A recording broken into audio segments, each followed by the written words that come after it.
Welcome to a Tool Talk video about inventory management in the Mix Matters tool. My name is Jeff Jocelyn, Digital Ag Lead with LG Seeds.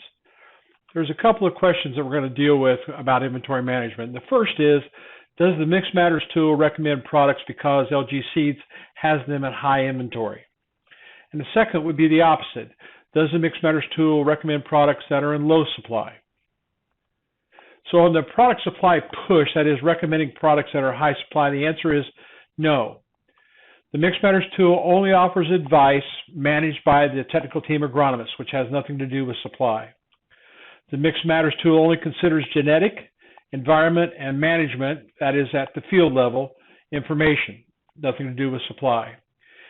And the Mix Matters tool never considers high product inventory in any of its recommendations or decisions. On the other side of it, yes, the Mix Matters tool will limit recommendations based on supply. So if a product is less than 2.5% of a team's total supply, it will not be recommended as the first choice on more than 10% of the fields. So there'll be a limit. And there's other limits to go with that. If it's under 1.5%, it will not be recommended as the first choice. Under 1%, not as the first or second choice. And under 0.5%, not recommended in the top three choices.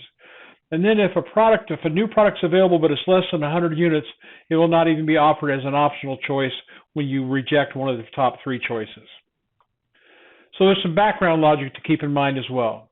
First of all, any TTA can hide any product in the Mix Matters tool for agronomic reasons. In other words, they don't believe this is the right product for these teams to recommend, so it's not offered in the Mix Matters tool in that particular county. There are supply level restrictions that run from September to February. So these percents we've talked about run for part of the year because that's when allocations are available, and then that's when we go to the house inventory. So that period of time in the early selling season is when you have some type of limitations in place. And that supply is uploaded every 2 weeks into the Mix Matters tool.